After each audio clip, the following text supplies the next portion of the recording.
আমার কাছে comfort zone train. Train হচ্ছে সেফ, বাস কিংবা অন্যান্য যানবাহনের চাইতে ট্রেন সেফ। বাসে যে মেন রোডে অনেক জ্যাম থাকে, আবার অ্যাক্সিডেন্টও করতে, সেই ক্ষেত্রে আমি ট্রেনটাকে বেশি একটা প্রাধান্য দিই। বাসে যেই ঝামেলা, গরম বাচ্চা কাচ্চা নিয়ে যাওয়া আসা খুব ঝামেলা, তো ট্রেনে তো সেই হিসাবে খুব ভালো।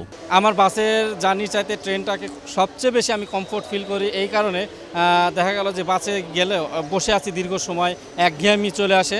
আর ট্রেনের ক্ষেত্রে সেটা আসে না, আমি ইচ্ছা করলে হাঁটতে পারি, আমার ইচ্ছা করলে হয়তো আমি টয়লেট ইউজ করব, সেটাও করতে পারছি। হ্যাঁ, যার কারণে আমার কাছে কমফোর্ট জোন ট্রেন। এবং বাস দেখা যায় যে রাফ গাড়ি চালায়, যার কারণে অনেক সময় অ্যাক্সিডেন্টের সম্ভাবনাটা অনেক বেশি থাকে। আর ট্রেনের ক্ষেত্রে এই পসিবিলিটিটা একেবারেই ক্ষীণ, যার কারণে আমি সবসময় চেষ্টা করি ট্রেনে জার্নি করা। ট্রেন হচ্ছে সেফ, বাস কিংবা অন্যান্য যানবাহনের চাইতে ট্রেন সেফ। কারণ ট্রেন আমরা জানি স্বাভাবিকভাবে অ্যাক্সিডেন্ট হয় না কিংবা বেশি মানুষও হয় না, সেই কারণে ট্রেন ভালো। ট্রেন একদম নিরাপদ যানবাহন। তারপর হচ্ছে ট্রেনের মধ্যেই খাবার আসে, তারপর ওয়াশরুমের ব্যবস্থাও আছে যেগুলো অন্যান্য যানবাহনে থাকে না, সে কারণে ভোগান্তিতে পড়তে হয় মাঝে মধ্যে। সে কারণে ট্রেন মানে সব যানবাহনের চাইতে ট্রেন আমি মনে করি বেস্ট। আমি ট্রেনে বলছি, ট্রেনে একটু সেফটি আছে, কমফোর্ট, আবার সময় মতো যাওয়া যায়। কারণ বাসে যে মেন রোডে অনেক জ্যাম থাকে, আবার অ্যাক্সিডেন্টও করতে, সেই ক্ষেত্রে আমি ট্রেনটাকে বেশি একটা প্রাধান্য দিই। বিগত ঈদের তুলনায় এবারে আলহামদুলিল্লাহ যেমন কাটাইছে, আল্লাহ ওইরকমই ভালো কাটছে, যেমন চলে ওইরকমই চলে। বাট কিন্তু জার্নির ক্ষেত্রে এটা একটু আলাদা, একটু ফেসিলিটিস পাওয়া গেছে এবার আগের বারের তুলনায়। আগেরবারে যেমন টিকিট পাইতাম না, হইলে তাকে ধরো ব্ল্যাকে কে আছে, তাকে ধরো, তাকে ফোন দাও, তাকে দিয়ে আমাদের টিকিট সংগ্রহ করতে হতো। বাট আলহামদুলিল্লাহ এবার আর কাউকে ধরতে হয়নি। ট্রেন তো অবশ্যই আরামদায়ক, কারণ বাসে যেই ঝামেলা, গরম বাচ্চা কাচ্চা নিয়ে যাওয়া আসা খুব ঝামেলা, তো ট্রেনে তো সেই হিসাবে খুব ভালো। টাইমটাও ঠিক থাকে, মেনটেন করে, যদিও আজকে একটু দেরি হয়েছে কিন্তু টাইমটা মেনটেন করে।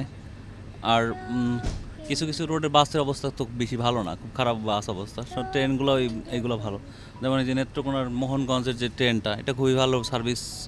এখানে যদি কেউ বাসে যেতে চায় তাহলে তো তার যান শেষ, বিশেষ করে বাচ্চা কাচ্চা নিয়ে গেলে তো তারা সহজে অসুস্থ হয়ে যায়, কিন্তু ট্রেনে তো সমস্যা হয় না।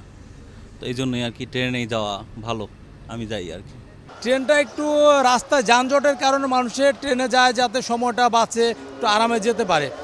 আর অন্যান্য যানবাহন তো রাস্তায় যানজট হতে পারে, এই কারণে ট্রেনে যাইতে চায় মানুষে, নাহলে মনে করে বাসেই তো যাইতে পারতাম।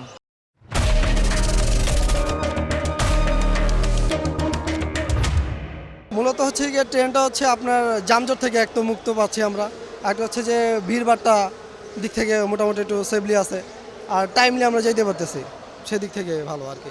একটা হচ্ছে যে আপনি যদি কোনো ইমার্জেন্সি হয় সেক্ষেত্রে ওয়াশরুমগুলো ইউজ করতে পারতেছেন, খাবার অ্যাভেলেবেল পাচ্ছেন, স্টেশন প্রত্যেক স্টেশনে থামতেছে, সেখানে আপনি খাবার টাবার গ্রহণ করতে পারতেছেন, খাবার নিতে পারছেন। এই ট্রেনে যাতায়াত করার কারণে দেখা যাচ্ছে যে মুভ করা যাচ্ছে, ওয়াশরুম ফেসিলিটি আছে, আর জার্নিটা খুব আরামদায়ক। ফেসিলিটিস প্রচুর, বললামই তো প্রথমে যে আপনার এখানে এসে দীর্ঘক্ষণ লাইনে অপেক্ষা করা লাগতেছে না, খুব অল্প সময়ে হাতে টিকিট পাওয়া যাচ্ছে। আর একটু অসুবিধা হয় যখন আপনার খুবই প্রেশার থাকে, তখন ওয়েবসাইট একটু ডাউন থাকে। এছাড়া সবসময়ই আপনার অনলাইনে টিকিট পাওয়া যাচ্ছে, কোনো সমস্যা ছাড়া।